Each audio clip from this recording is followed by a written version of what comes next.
Hi friends, it's me James Joseph. നമ്മുടെ മിച്ചഭൂമി video സീരീസിൻ്റെ 3ാം ഭാഗമാണിത്. ഇവിടെ നമ്മൾ ചർച്ച ചെയ്യുന്നത് തോട്ടഭൂമിക്ക് ലഭിച്ചിരിക്കുന്ന ഇളവുകളെക്കുറിച്ചാണ്. കേരളത്തിൻ്റെ ഭൂപരിഷ്കരണ ചരിത്രത്തിലെ നാഴികക്കല്ലാണ് കേരള ഭൂപരിഷ്കരണ നിയമം. നമുക്ക് ഏവർക്കും അതറിയാവുന്ന കാര്യമാണ്. കാർഷിക കുടിയാൻ ബന്ധങ്ങൾ പരിശോധിച്ച് കർഷകർക്ക് ഭൂമിയുടെ ഉടമസ്ഥതയും തുല്യതയൊക്കെ ഉറപ്പുവരുത്തുന്നതിനും ഭൂപരിധി ഏർപ്പെടുത്തുന്നതിനുമായി രൂപീകരിച്ചിരിക്കുന്ന ഈ നിയമത്തിൽ തോട്ടങ്ങൾക്ക് ചില പ്രത്യേക ഇളവുകൾ അനുവദിച്ചിട്ടുണ്ട്.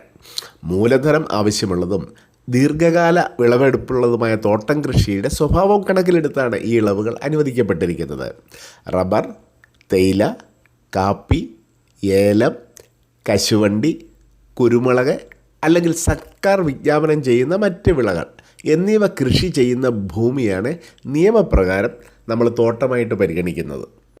തോട്ട വിസ്തീർണത്തിൻ്റെ 10% വരെ അനുബന്ധ ഭൂമിയായിട്ട് നിലനിർത്തുവാനായിട്ട് നമുക്ക് ഇളവ് ലഭിക്കും. അതായത് തോട്ടത്തിൻ്റെ അതിർത്തിക്കുള്ളിൽ വരുന്നതും എന്നാൽ കൃഷിക്ക് ഉപയോഗിക്കാത്തതുമായ ചെറിയ ഭൂമികൾക്കാണ് തോട്ടം മൊത്ത വിസ്തീർണത്തിൻ്റെ ഈ 10% വരെ ഇളവ് ലഭിക്കുക. ഇളവ് നിലനിർത്തുന്നതിനുള്ള വ്യവസ്ഥ എന്താണെന്ന് ചോദിച്ചാൽ തോട്ടം കൃഷി സജീവമായി തുടരണം എന്നതാണ്. കൃഷി നിർത്തുകയോ ഭൂമി വൻതോതിൽ മറ്റാവശ്യങ്ങൾക്ക് മാറ്റുകയോ ചെയ്തു കഴിഞ്ഞാൽ ഈ ഇളവ് നഷ്ടപ്പെടും. അധികം വരുന്ന മിച്ചഭൂമി അത് സർപ്ലസ് ലാൻഡായിട്ട് പരിഗണിക്കുകയും ചെയ്യും.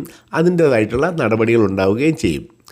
ഇതിൽ നിന്നും നമുക്ക് മറ്റാവശ്യങ്ങൾക്കായിട്ട് 5% ഭൂവിനിയോഗത്തിന് ഇളവും ലഭിക്കും.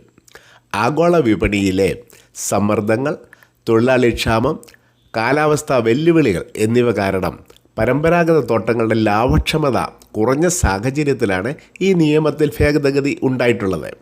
കേരള ഭൂപരിഷ്കരണ ഭേദഗതി നിയമം 2012 ഓഗസ്റ്റ് മുതൽ പ്രാബല്യത്തിൽ വന്നിട്ടുണ്ട്. അതുവഴി സെക്ഷൻ 81(4) ഒരു സുപ്രധാന മാറ്റം വരുത്തി. സാമ്പത്തികപരമായ നിലനിൽപ്പിനും വൈവിധ്യവൽക്കരണത്തിനുമായി ഒരു തോട്ട ഉടമയ്ക്ക് തോട്ടത്തിൻ്റെ ആകെ വിസ്തീർണത്തിൻ്റെ 5% വരെ മറ്റാവശ്യങ്ങൾക്കായി വിനിയോഗിക്കുവാനായിട്ട് ഈ ഭേദഗതി അനുമതി നൽകി. ഇത്തരത്തിൽ 5% ഭൂവിനിയോഗം നടത്തുന്നതിനായിട്ട് അനുമതിയുള്ള ആവശ്യങ്ങൾ ഏതൊക്കെയാണെന്ന് നിഷ്കർഷിക്കപ്പെട്ടിട്ടുമുണ്ട്. കൃഷിയും അനുബന്ധ പ്രവർത്തനങ്ങളും, ഫ്ലോറിക്കൾച്ചർ അല്ലെങ്കിൽ അലങ്കാര പുഷ്പകൃഷി, വാനില, ഔഷധ സസ്യങ്ങൾ, മറ്റ് കാർഷിക വിളകൾ എന്നിവയുടെ കൃഷി, ജൈവകൃഷിക്ക് ഊന്നൽ നൽകിയിരിക്കണം. ഡയറി ഫാമുകൾ, തേനീച്ച വളർത്തൽ തുടങ്ങിയ അനുബന്ധ പ്രവർത്തനങ്ങൾ, വിനോദസഞ്ചാര പദ്ധതികൾ, ഹോട്ടലുകൾ, റിസോർട്ടുകൾ, മറ്റ് ടൂറിസം പദ്ധതികൾ, അനുബന്ധ അടിസ്ഥാന സൗകര്യങ്ങൾ എന്നിവ സ്ഥാപിക്കൽ, മറ്റ് അനുബന്ധ ആവശ്യങ്ങൾ, പ്രോസസ്സിംഗ് യൂണിറ്റുകൾ, ഫാം സ്റ്റേകൾ തുടങ്ങിയവയാണ് അവ. തോട്ടത്തിൻ്റെ അടിസ്ഥാന സ്വഭാവം നിലനിർത്തുന്നുണ്ടെന്നും പരിസ്ഥിതി സൗഹൃദപരമാണെന്നും ഉറപ്പുവരുത്തുവാനായിട്ട് ഈ വിനിയോഗത്തിൽ കർശനമായിട്ടുള്ള നിയന്ത്രണങ്ങളും ഏർപ്പെടുത്തിയിട്ടുണ്ട്. ഇത്തരത്തിലുള്ള ഭൂവിനിയോഗത്തിന് പ്രത്യേക വ്യവസ്ഥകളും നിയന്ത്രണങ്ങളുമുണ്ട്. ഒറ്റത്തവണ ഇളവെന്ന് പറയുന്നതാണ് പ്രധാന വ്യവസ്ഥ. അതായത് ഭൂവിനിയോഗ മാറ്റം ഒരു ഒറ്റത്തവണ നടപടി മാത്രമായിരിക്കും. ആവർത്തിച്ചുള്ള മാറ്റങ്ങൾ അനുവദനീയമല്ല എന്നതാണത്. അതുപോലെ തന്നെ മുൻകൂർ അനുമതി വേണ്ടിയിരിക്കണം. ജില്ലാ കളക്ടറുടെ മുൻകൂർ അനുമതി സെക്ഷൻ 81(3)(b) പ്രകാരം ഓൺലൈൻ വഴി അപേക്ഷ കൊടുക്കാം. നമുക്ക് ഇത്തരത്തിൽ മുൻകൂർ അനുമതി നിർബന്ധമാണ്.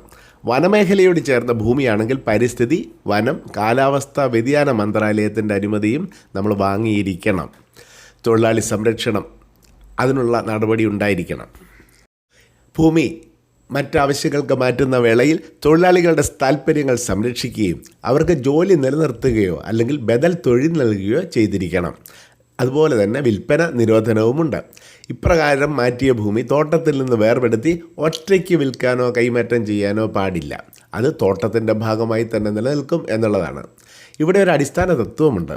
ഇളവ് നിലനിർത്തുന്നതിന് തോട്ടത്തിൻ്റെ 95% ഭൂമിയും സജീവമായിട്ടുള്ള കൃഷിക്ക് കീഴിൽ തുടർന്നിരിക്കണം. വിനിയോഗത്തിലുള്ള വിസ്തീർണ കണക്കെടുപ്പുകളും മുൻഗണനകളും നമ്മൾ അറിഞ്ഞിരിക്കേണ്ടതായിട്ടുണ്ട്.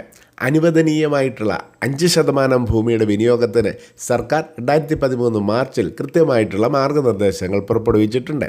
വാണിജ്യപരമായിട്ടുള്ള ചൂഷണത്തേക്കാൾ കാർഷിക വൈവിധ്യവൽക്കരണത്തിന് മുൻഗണന നൽകുന്നതിനായി ഈ 5% വീണ്ടും സബ് ഡിവൈഡ് ചെയ്തിട്ടുമുണ്ട് എന്ന് നമ്മൾ അറിഞ്ഞിരിക്കണം. വീഡിയോ ഇഷ്ടപ്പെട്ടുവെങ്കിൽ ബെല്ലൈക്കൺ അമർത്തി ഈ ചാനൽ സബ്സ്ക്രൈബ് ചെയ്യുക.